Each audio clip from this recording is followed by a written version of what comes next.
Ways to support someone with depression. Depression, an incapacitating and an isolating disorder, can jeopardize relationships, if not handled well. A person living with a depressed individual might feel neglected and deprived and in turn, adopt an indifferent approach. Sometimes, he or she may feel like walking on the eggshells because of the attitude and reaction of the depressed person. However, it is important to understand that with a little care and some effort, the relationship can be salvaged. Here are some steps that can be taken to extend support to a depressed person. Trying to be there with them. Depression can get agonizing for the depressed individuals and their loved ones.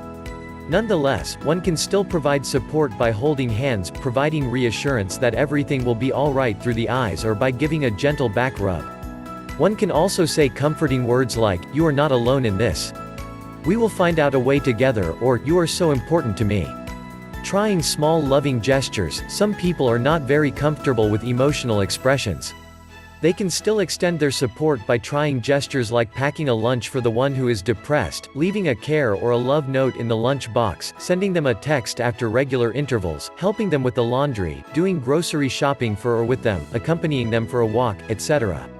Avoid judging or criticizing. It can be very tempting to tell a depressed person that he or she is overreacting or lacking a perspective. However, these words can puncture a person's self-esteem. Thus, these must be avoided. Depression is a serious mental disorder that can't be won over with a change in outlook or by developing strong willpower. It is important that a friend or a loved one validates the feelings and emotions of the depressed person so that the latter can think of moving forward. Paying attention to their self-care. Oftentimes, depressed people find it hard to pay attention to their self-care.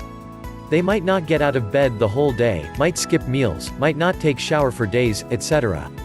This is the time when a friend or a loved one can pitch in and help them make their bed, eat some hot and nutritious meal, take a shower, and exercise and meditate.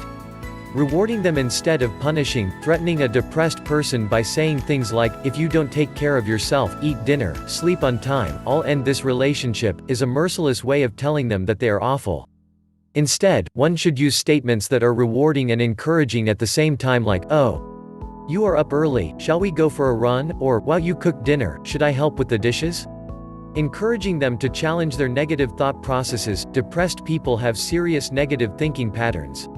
It is important for a friend or a loved one to help them question these thoughts empirically.